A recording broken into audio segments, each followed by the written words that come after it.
Boa noite, então, para todo mundo. Já balancei a mesa aqui para começar bem. Falar de Ler Lechá, e foi muito engraçado porque eu estava pensando nisso essa semana, e a gente começou semana passada na faculdade o módulo de geriatria, né? E a gente fala muito, a gente começou falando de pediatria esse semestre na faculdade, falou um pouco de neuro, que foi o que basicamente matou todo mundo na faculdade durante o semestre, e agora a gente está entrando no módulo de geriatria, né? E é engraçado ver essas fases da vida e a gente acaba pensando muito em como são essas fases da vida, né? Muitas vezes as pessoas falam dos idosos com essa questão de volta para a infância e tudo mais. Não é bem assim, né?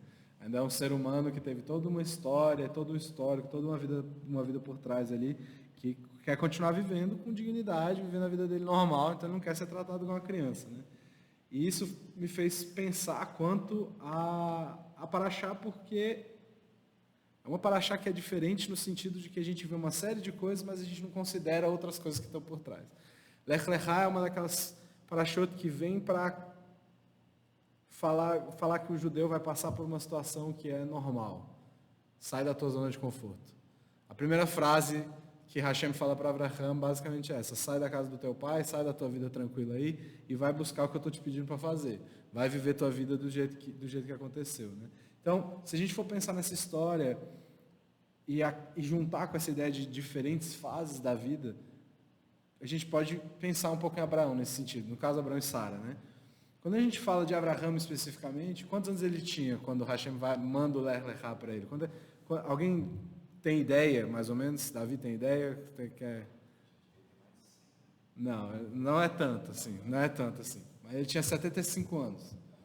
Já é uma idade avançada se a gente for pensar no sentido de nós aqui, né? 75 anos, então a gente tem todo um histórico de vida e ele está numa fase, né? Se a gente for pensar nos dias de hoje, se fosse uma pessoa de 75 anos hoje, óbvio que Abraão estava, aquele pessoal daquela época era um pouco diferente nesse sentido, né? Abraão estava no outro nível, né? Então para ele tinha como ouvir Deus e levantar e fazer o que Deus pediu, né?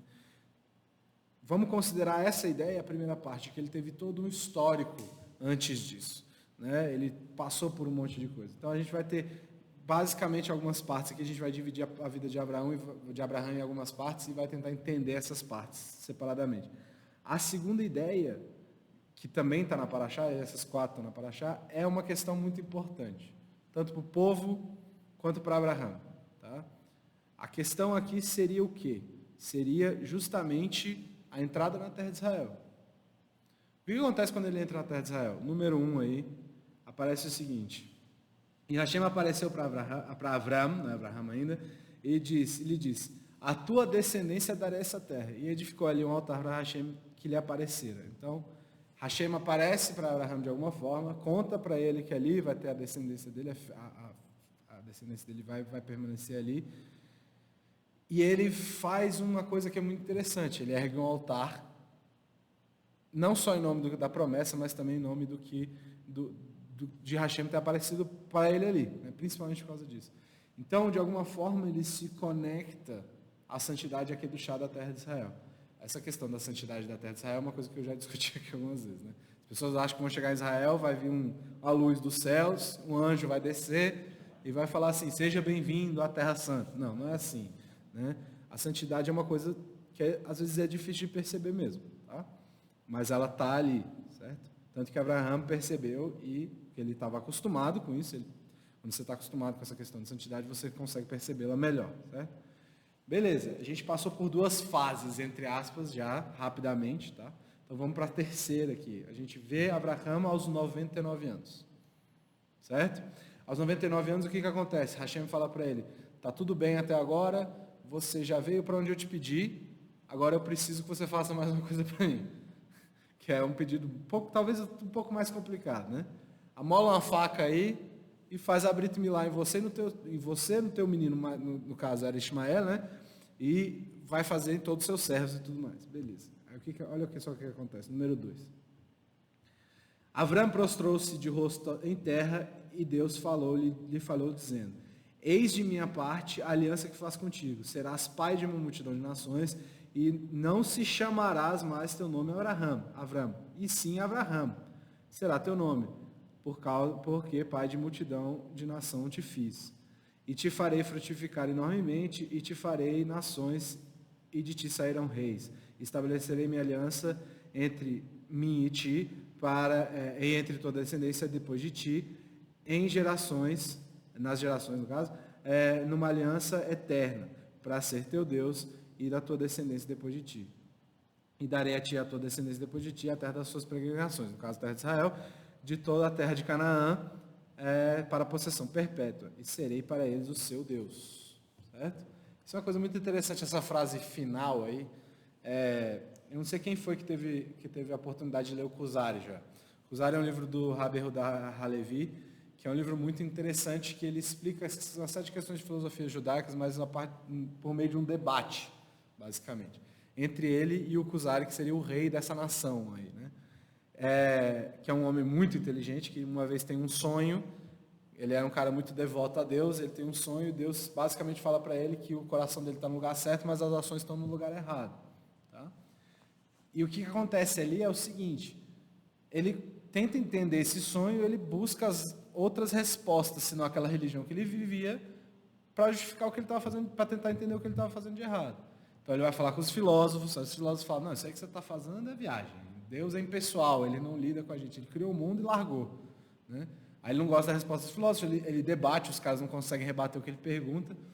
Aí ele vai nas outras religiões, também não gosta da resposta deles.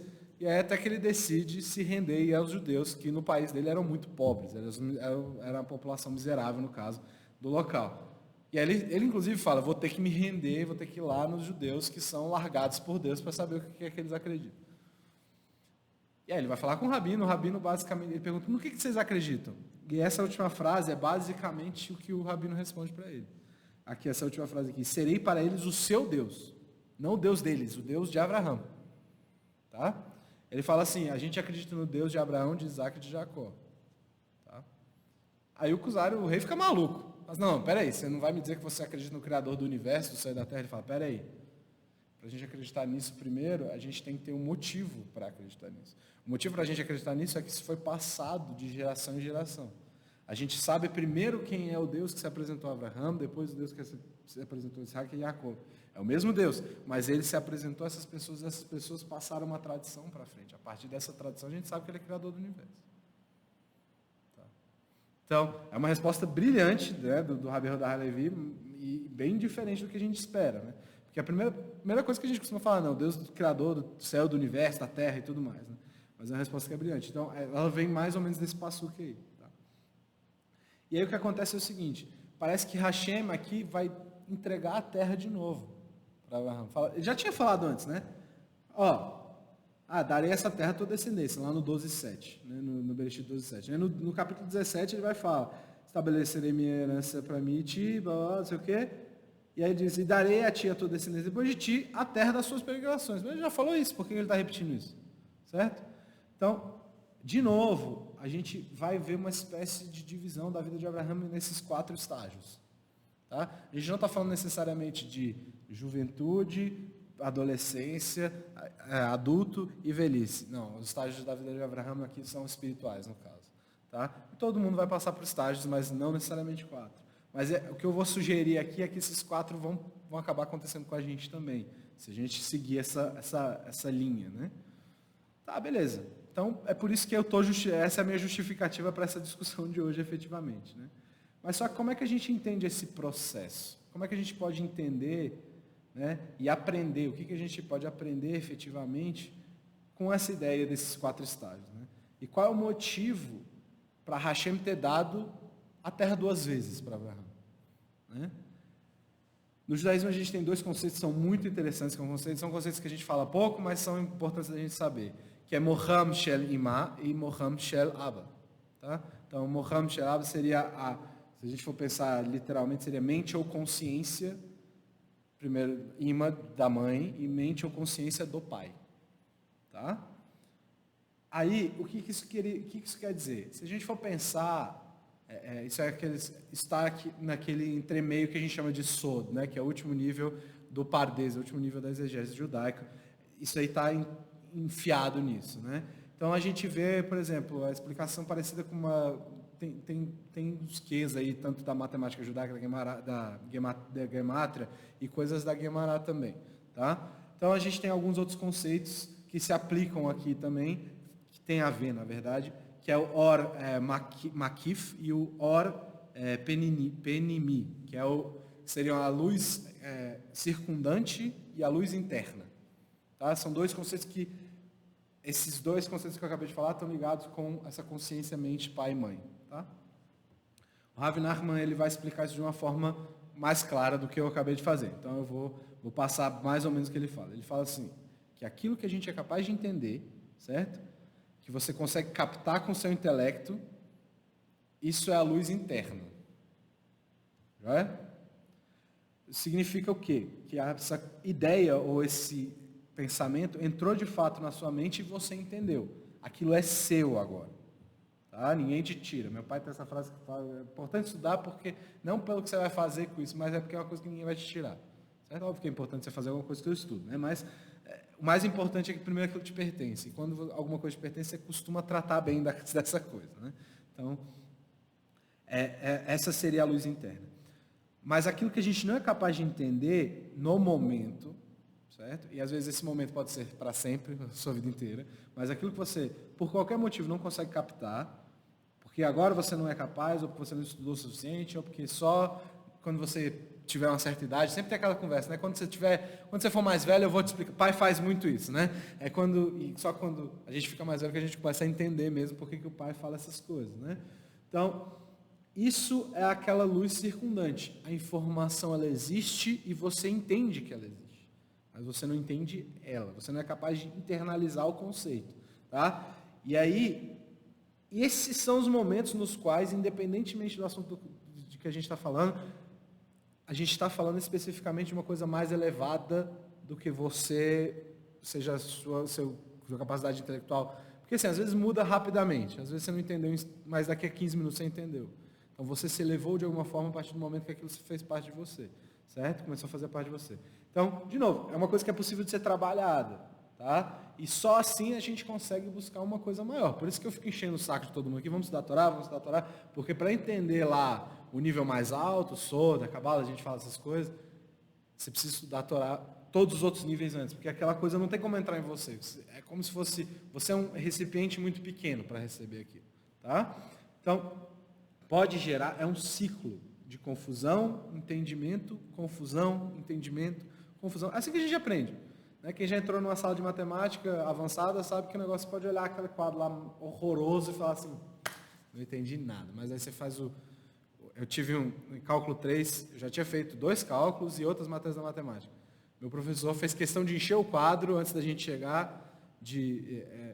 integral tripla, integral de 15º grau, sei lá, nem lembro mais. Mas ele foi enchendo o quadro e aí falou, vocês sabem fazer isso aqui? Não, mas no final vão saber se vocês prestarem atenção e estudar. E aí ele refez o quadro na última aula e perguntou, e agora, vocês sabem? E foi muito legal. Foi muito legal ver que aquilo ali fazia parte da gente depois. Né? Então, de novo, é possível de trabalhar isso. Né? E aí, nos escritos do Arizal, ele chama essas duas ideias que eu acabei de falar, de luz circundante e luz interna, justamente de Mohem Shelimah e Mohem Shelaba, né?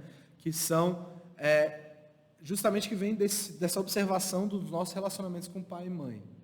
Né? Se a gente pensar bem, como filho, a gente tem uma relação diferente com o pai e com a mãe. Ah, mas eu não gosto da minha mãe, eu não gosto do meu pai. Não importa, se você observar o geral é esse, tá?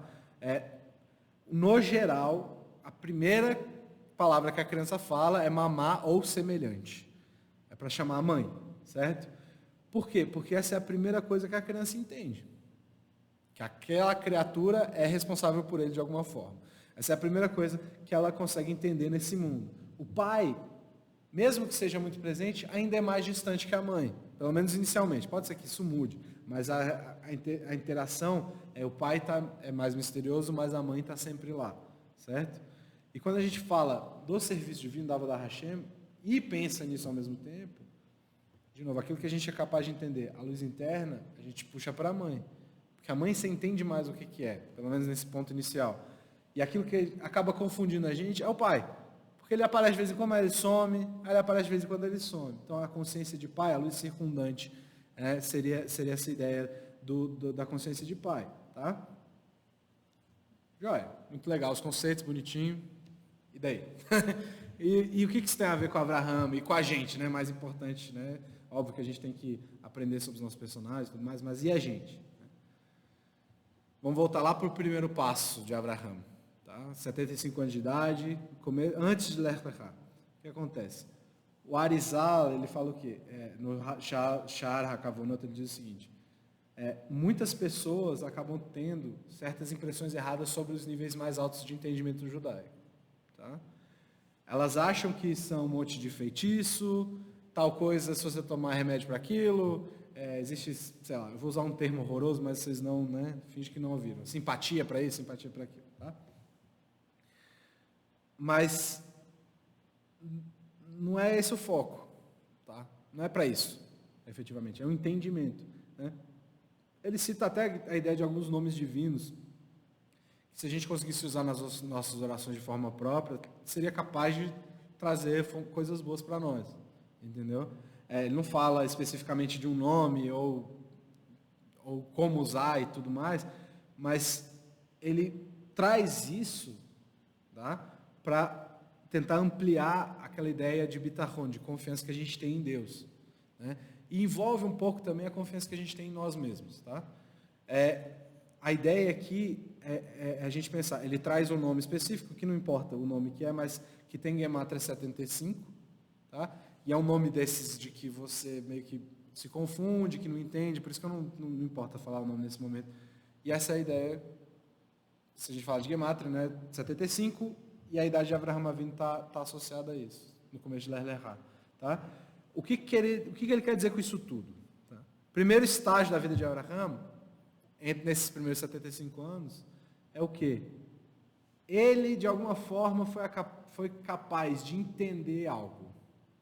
Então, ele entrou nesse processo de Mohem de Shelimah, tá? De entendimento da mãe, né? Consciência da mãe. Ou seja, ele internalizou aquilo, ele estava confortável. Ok, tá joia. E isso faz o quê? Bitachon. Isso gera confiança em Deus. Quando Deus percebe que Abraham tem essa bitachon, o que ele faz? Sai fora. Sai daí. Pode levantar e vai embora.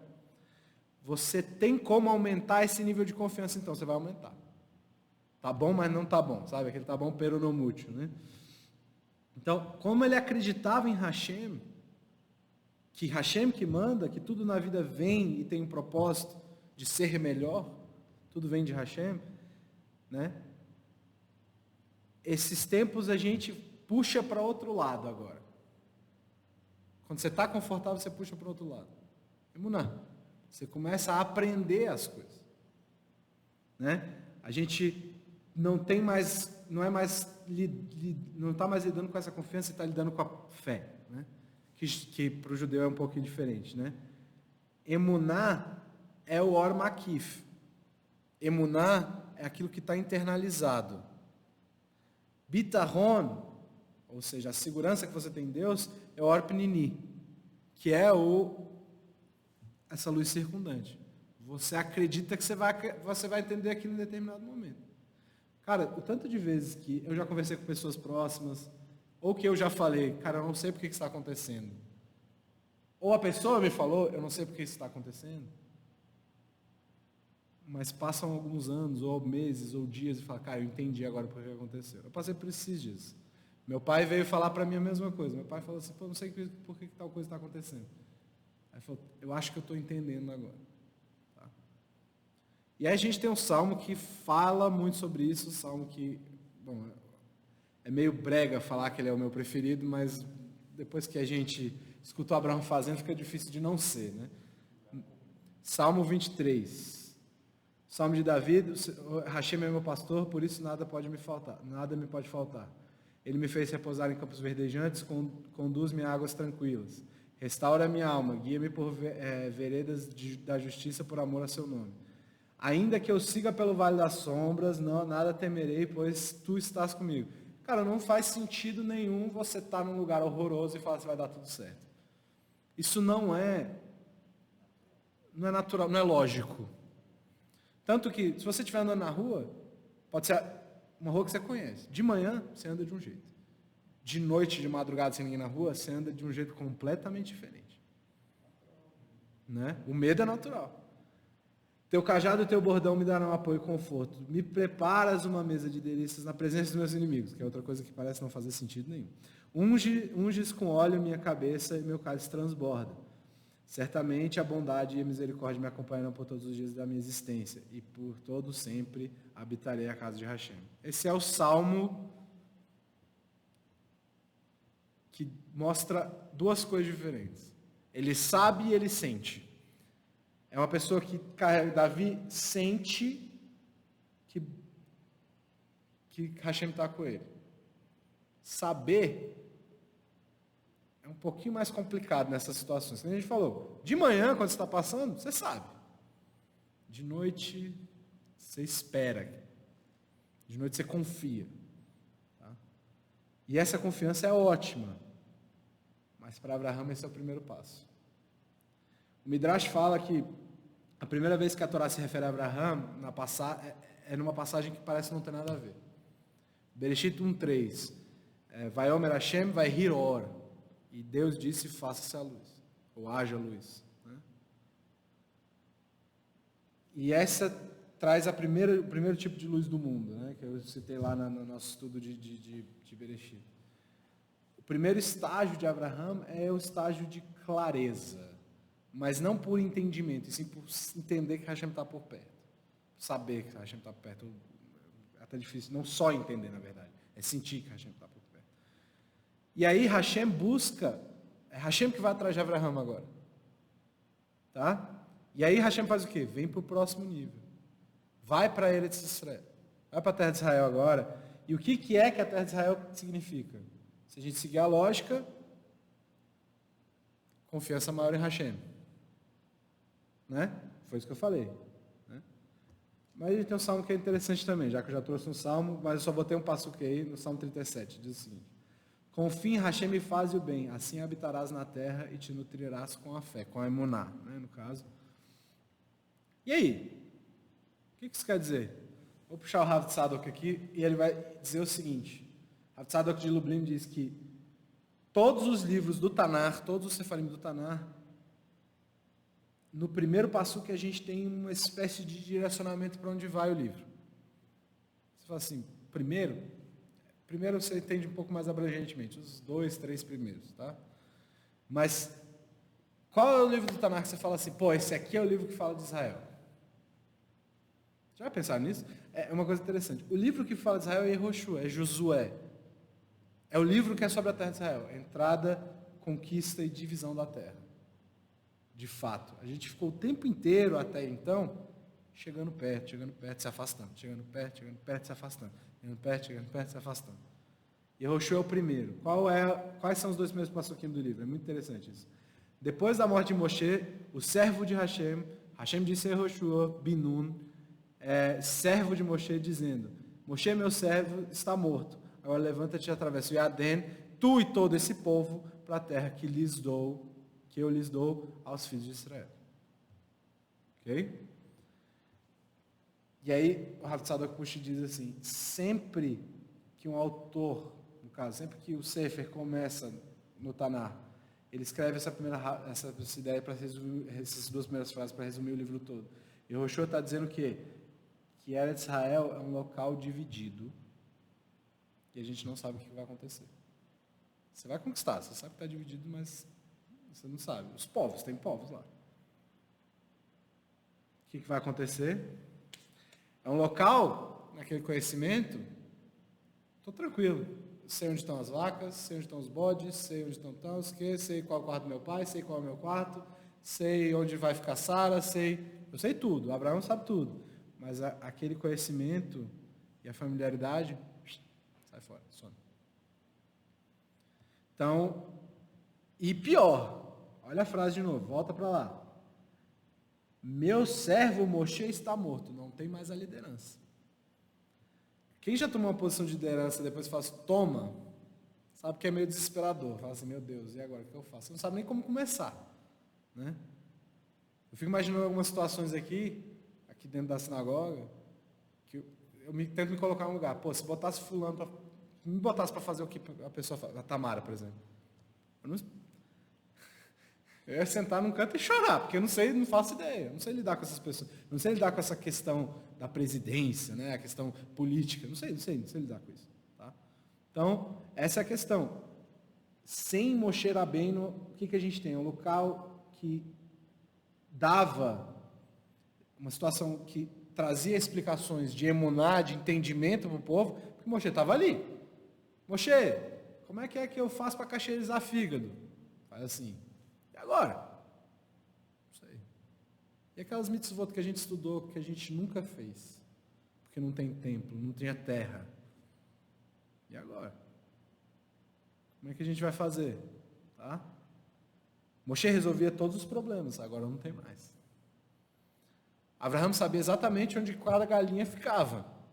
E agora? Não tem nem galinha mais. Tá?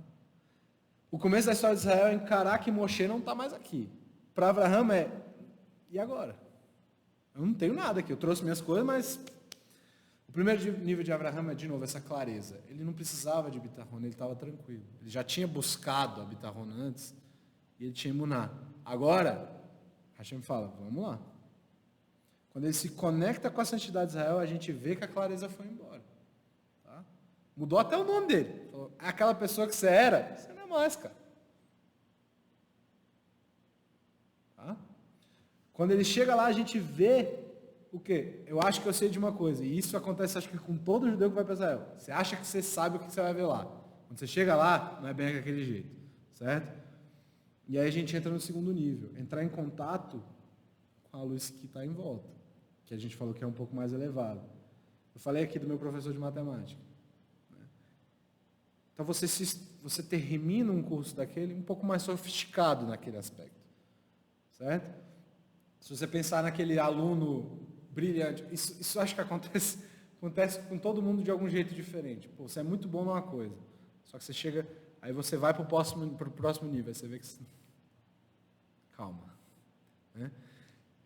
Tem algumas histórias de alunos do Rav Chaim Kanievski, por exemplo, que chegaram lá, esse menino é brilhante. Aí sentava para conversar com o cara era um monstro, né? O cara era uma alma que não tem explicação.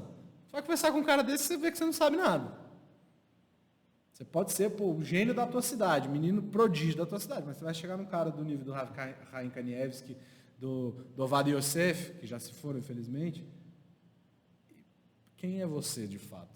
Né? E não estou dizendo que ele se acha e tal. Não, não é isso.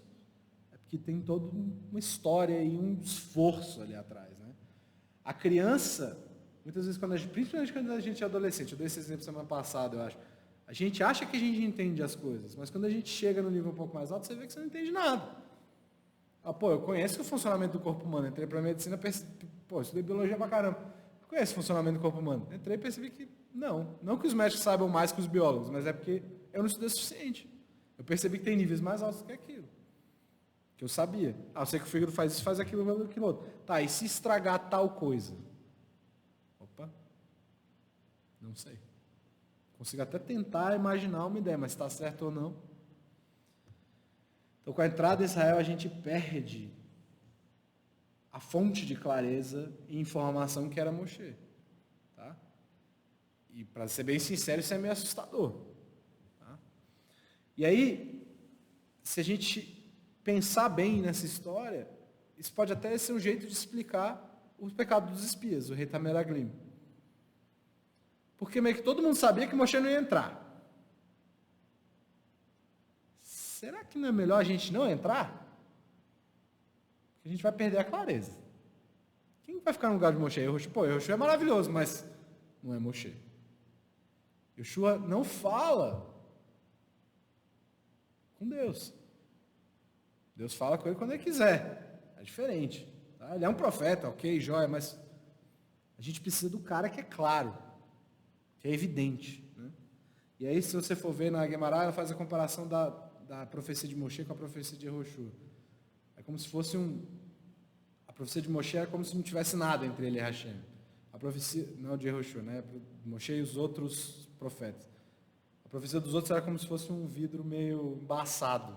Eles meio que tinham que tentar dar uma limpada, olhar e tentar entender. Por isso que tinha mais uma coisa de interpretação. Tá? Não era só entrar fisicamente na Terra o problema, mas espiritualmente eles percebiam que eles podiam não entender nada, de fato. E eles não tentaram entender. Os Meraglim não tentaram entender essa situação, que eles precisavam passar por essa situação. Só dois. O próprio Yehoshua e Caleb Ben Yefuneh. Só os dois que voltaram a falar, na terra é maravilhosa, a gente tem que passar por esse processo. Tá? Abraão, quando entra em Israel, o quê? Ele aceita, ele faz o quê? Ele aceita que ele tem muita coisa para aprender. Igual muita gente faz aqui. Quando a gente vai discutir, ainda tem muita coisa para aprender. Realmente não tinha entendido isso. Eu me sinto assim, toda vez que eu vou preparar um estudo, eu penso, cara, isso aqui eu não sei, não dá para fazer o estudo para esse lado. Não tem como aprender isso aqui agora. Então, ele busca esse nível mais alto. Próximo passo de Abraão é o quê? Que a gente leu, a Brit Milá. Ele usa toda aquela bitahon, toda aquela confiança que ele adquiriu para explicar e fazer o quê? Começar a espalhar a ideia para os outros. Ele começa a espalhar a ideia de que existe um Deus para o resto do mundo. Ele abdica daquilo que ele acha que ele sabe para buscar um nível mais alto. Né? E agora ele recebe uma clareza diferente. O terceiro nível é essa clareza mais profunda, que só pode vir com a Brit Milá. Tanto que a gente fala, uma aliança entre mim e você. Agora você está entendendo. Porque a Brit Milá é retirar uma cobertura. Que engraçado. Não, mas é isso mesmo. Você revela a realidade dos fatos. Que existe um Deus e que esse ser, sei lá como é que a gente pode definir, está sob controle de tudo. Você tem o seu livre-arbítrio para tomar suas decisões, mas no fim das contas é isso que você faz. Essa é a realidade revelada. E aí, uma vez que você se conecta com a santidade, com a Kedushá de Israel, e se você for honesto, você admite o quê? Eu não sei. Eu realmente não sei. Foi isso que Abraão passou. Mas não sei, mas eu quero saber. Então você está buscando um aperfeiçoamento mesmo, e aí a gente volta para a gente ser essa resposta de Moshe. Beleza, a gente teve todas as respostas que ele podia dar, ele já deu. Agora a gente tem que buscar as outras. Aí a gente começa a ir no nível mais alto, no nível mais importante.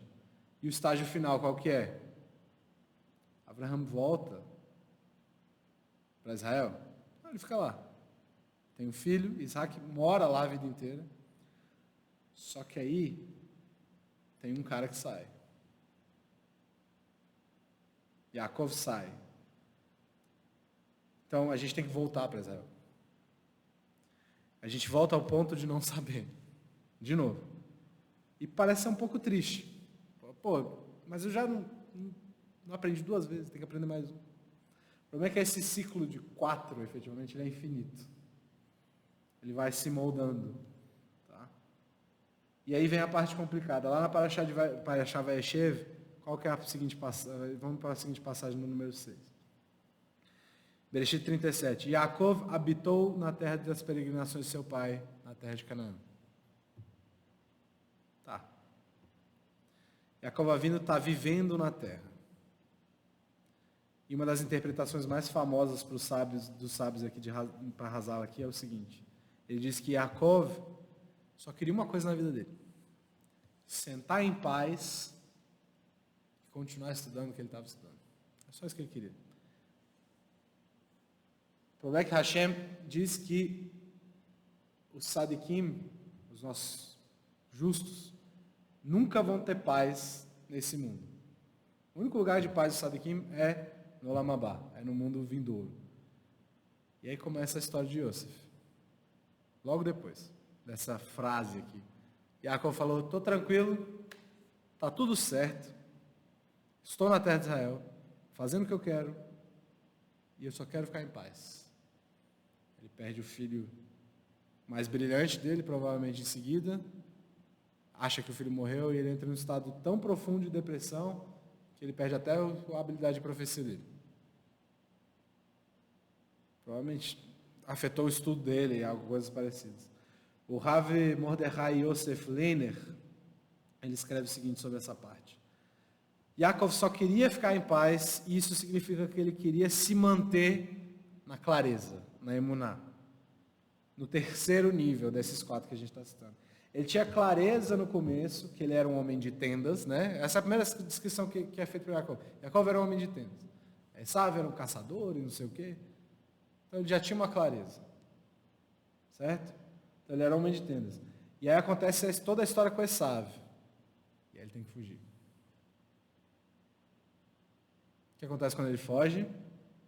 Quando ele foge é o lech lechá dele. Agora você vai ter que fugir. Não é Deus que manda nesse caso, é Esaú, né? Se você não for embora, eu vou te matar. Ele passa por todo um período gigantesco de dificuldades, abdica do que ele era, ele vira um homem do campo também, para poder casar com Rachel, na verdade casa com Leia depois para casar com Rachel. Então ele fica... E aí o que acontece? Ele começa a construir a família dele. E essa construção familiar dele é a Brit Milá dele. Ele começa a adquirir novos entendimentos. Certo? Ele, quando ele faz a Brit Milá dele, ele pensa de novo, eu quero permanecer nesse nível. O que Hashem faz? Enquanto você estiver nesse corpo físico, não é possível você manter essa clareza para sempre. Não é possível você ter essa paz. Porque Hashem quer que as pessoas lidem com essa incerteza de fato. E com esse estágio que seria final, que envolve a terra de Israel. Porque nesse mundo a gente não tem escolha. Senão se envolver com o próprio mundo. A gente vai se envolver com o mundo. Que é a pessoa que, eu vou viver sozinho na caverna. Cara, boa sorte. Você não vai gerar nada para ninguém, nem para você. O judaísmo não gosta dessa ideia de se isolar muito. Assim. Tem momentos para isso, mas não gosta da ideia de se isolar para sempre. Tá? A gente tem um ditado antigo que é antes do Ezra Hassofer, que diz que o maior nível de conhecimento é saber que não sabe. Engraçado, né? Tem uma frase parecida aí que rola, né? Com um filósofo famoso que disse, só sei que nada sei, né? E esse mesmo filósofo é chamado pelo Rabbi Shlomo Wolbe, que talvez seja o maior mestre de Mussar dos últimos, sei lá, 100 anos. Ele chama Sócrates de Ish Gadol, um homem grande, um cara que entendia as coisas do mundo, por causa dessa frase. Qual que é a diferença entre você perder essa clareza da primeira vez e da segunda vez? O estágio 2 e o estágio 4, no caso. Né? É bem difícil de eu explicar de um jeito resumido, mas assim, eu vou tentar ser rápido. Né? O estágio 2 ainda tem uma busca. Você sabe que você tem que entender aquilo. E acaba sendo até um pouco uma questão de ego. Não, eu consigo entender isso. É o que envolve muito ciência, envolve muito filosofia, envolve muitas essas coisas que estão restritas a esse mundo, no fim das contas. Tá? E a gente tenta, no meio de um caos que a gente está vivendo na nossa própria cabeça, entender. Porque eu não estou disposto a abdicar do poder de entender. Não estou disposto a abdicar da ideia de que talvez eu não consiga aprender alguma coisa. Acho que todo mundo já passou por isso de alguma forma. Fala assim, não, eu consigo fazer isso. Acho que tem qualquer um que tem, assim, que já pensou em várias coisas, fala assim, você consegue fazer tal coisa? Pô, eu não sei nada disso, mas se eu quiser eu faço.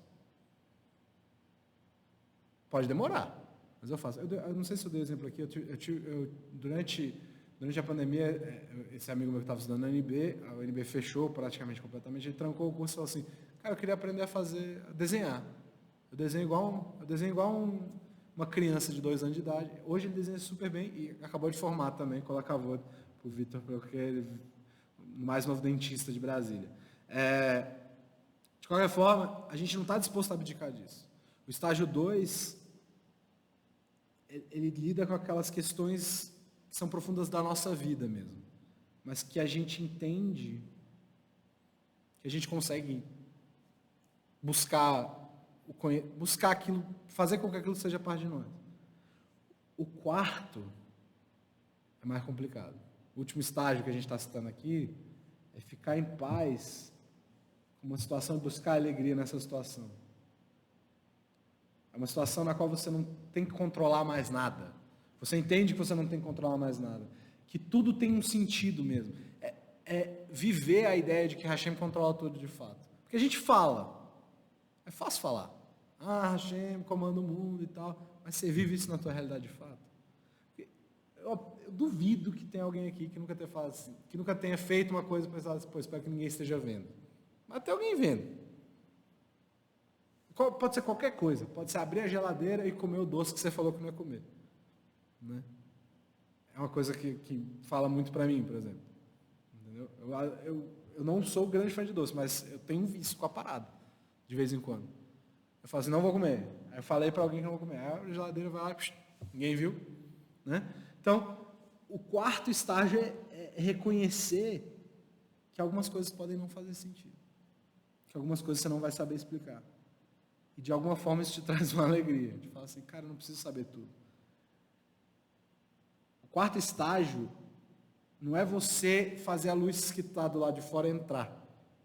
É você fazer parte da luz que está do lado de fora. É você fazer parte da luz circundante. E ela te guiar no meio do caos. A vida, muitas vezes, não faz sentido. O que a gente fala quando alguém, que nem foi agora, com a perda de um grande amigo que está assinando agora, Baruch Diana Emmett, eu não sei por que aconteceu. Mas provavelmente foi a melhor opção. Tá? E ficar em paz com isso. Esse é o nível mais alto, e esse é o que é chamado, isso aqui é chamado por alguns dos grandes livros de a mente que não conhece e que não pode ser conhecida. É uma situação que todo mundo olha e fala assim, pô, esse cara sabe pra caramba, como é que ele se coloca numa situação de acreditar nisso? Assim? O cara é gênio, ele se coloca numa situação dessa. Porque você não entende a mente dele, você não conhece a mente dele. Assim como ele não conhece, ele só faz parte daquilo que ele não conhece. Então faz sentido que a gente não olhe para aquilo e não entenda. Tá? O nível mais alto é buscar simra, buscar alegria, ao abdicar do controle. Tanto da expectativa de ter o entendimento, quanto do próprio entendimento. E assim, eu aposto que tem gente que está pensando, cara, isso é uma muleta. Mas não é. Pode ser. Você pode eu já estou no nível mais alto, não precisa aprender nada. Não é assim também. Né? Você tem que passar pelo nível 2 e nível 3 primeiro. Não adianta chegar no 4 de uma vez, não tem como. Eu não sei nada, pronto, acabou, eu estou no nível mais alto. Não é assim. Né? Todos os passos são necessários. A gente precisa passar por esses níveis para alcançar o entender que eu não entendo. Tá? Mas saber que você entende isso é saber que você sabe de algumas coisas também. Você pode ajudar outras pessoas com o que você estudou. Você pode aprender mais coisas. Que você tem que continuar buscando esse sentimento com todas as outras coisas. Mas que isso também não está sob seu controle. Tá? E o nome Davi reflete isso. Davi da Meller é o grande rei de Israel, que a gente fala dele o tempo inteiro. Davi escreve Dalet, Vav, Dalet. Dalet quer dizer pobre, vazio, que falta entendimento. E Davi começa assim, se você for ver a história de Davi começa assim, quem é esse cara? Pô, é um cara, ele é considerado, né? Quando Shmuel vai ver os filhos, olha assim, os filhos de Shai vai olhar e falar assim, não tinha mais um? Mas pastor, tá lá no campo, não, mas eu vou lá ver. Hashem diz o quê? Aparece o Vav, e o Vav é uma somatória. Né? E aí, esse E é uma clareza, uma luz. E aí preenche o vazio de Davi. Só que Davi tem que voltar para o Dalet de novo. Davi tem que voltar para o vazio. Porque essa é a essência do povo dentro da terra de Israel. É entender que você não sabe nada e buscar alegria nisso.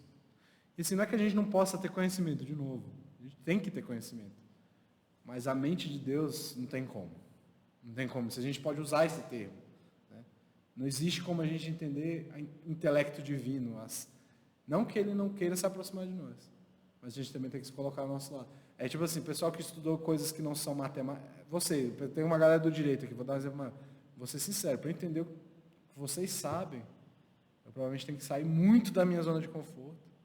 E eu não sei nem se eu tenho capacidade mais, com a idade que eu tenho, considerando. Entendeu? Que é uma longa jornada para entender leis dos homens. Imagina as leis divinas. Porque não é só aquilo que está escrito. Tem interpretações, assim como a Torá, né?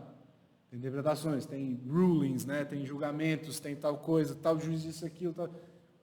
É muito mais do que você só pegar a Constituição e ler.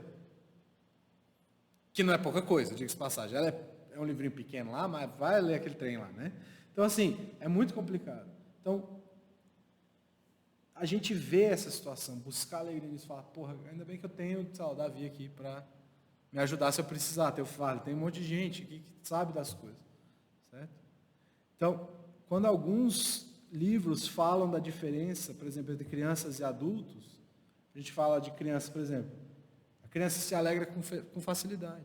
Hoje a gente estava falando isso em pediatria, na aula de clínica. A criança, quando começa a emitir som, ela ri dela mesma. Faz um barulho, começa a rir, porque acha maravilhoso aquilo.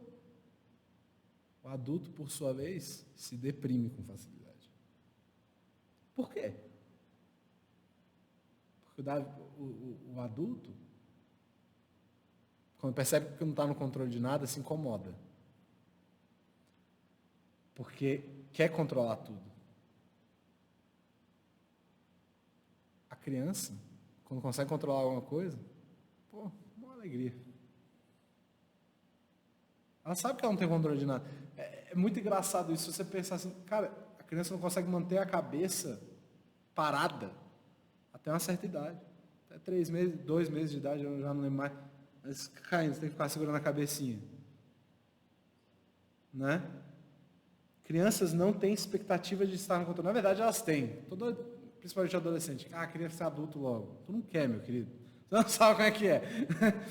Parece uma coisa... Isso. Reflexo de tons do pescoço. A questão é, a gente fica mais velho e a gente acha que a gente tem controle. Mas a gente não consegue ter controle de muita coisa, se te informar. Porque nós somos, e aí eu vou puxar o Lúcio, né? Somos seres humanos egocêntricos e isso acaba deprimindo a gente. E na velhice isso deixa de ser certas coisas que incomodam a pessoa e a honra passa a incomodar as pessoas. As pessoas mais idosas, elas precisam de honra. Não todas, né? Mas é normal você ver assim. Porque eu sou mais velho que você, por que você está falando assim comigo? Né? Sempre essa cartada eu tenho mais, né? Porque a honra foi o que sobrou.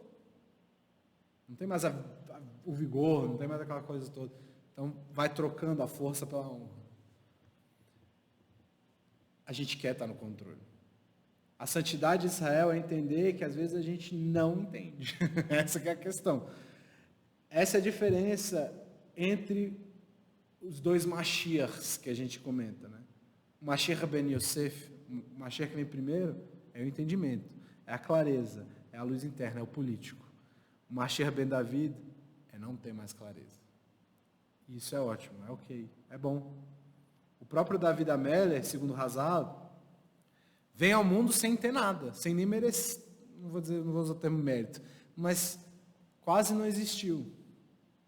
Tá? O próprio David Amélia quase não existiu. Ele só existe porque ele recebe anos de outra pessoa.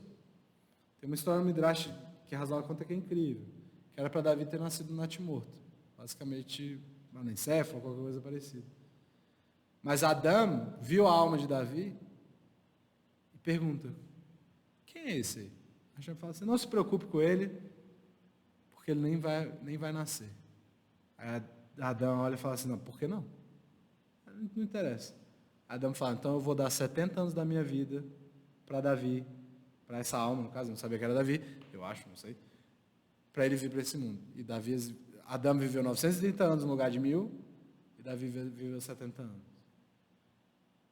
Então, nem os anos de Davi são dele. Ele começa vazio.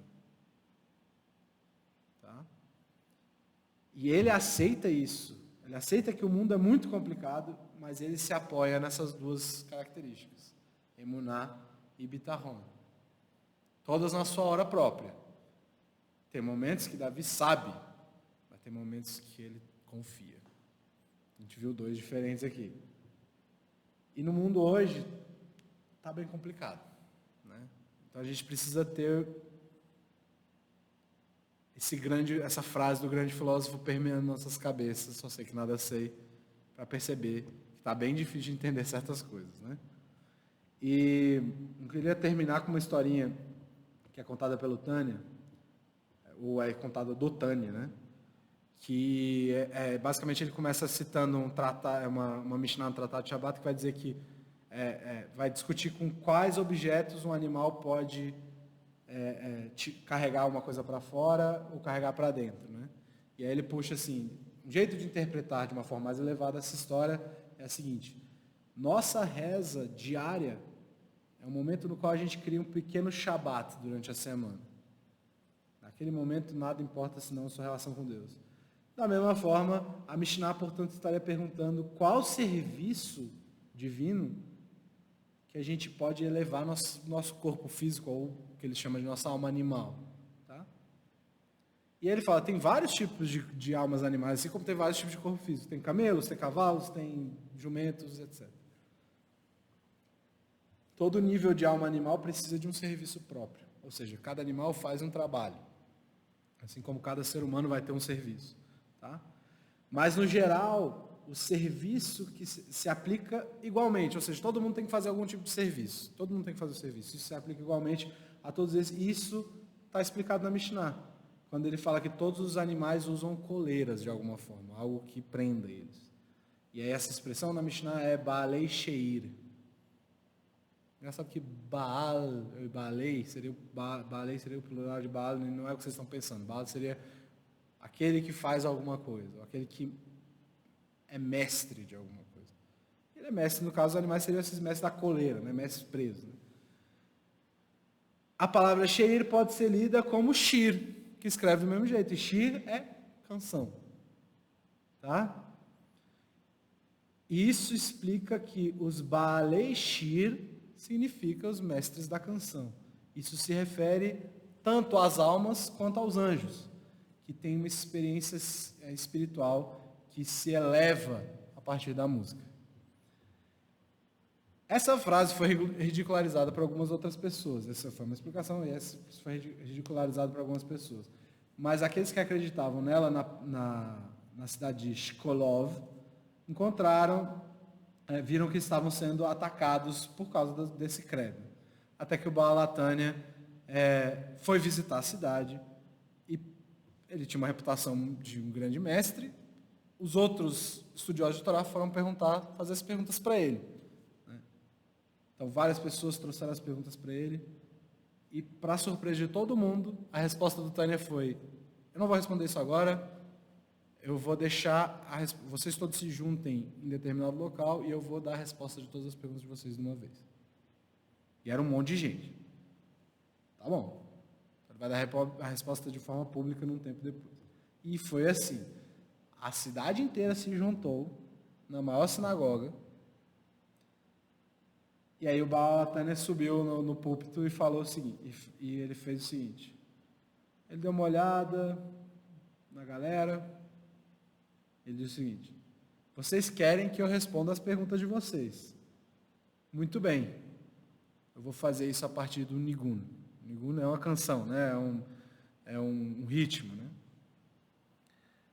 Porque, afinal de contas, a Mishnah diz que os mestres da música, os mestres da canção vão se elevar a partir da canção.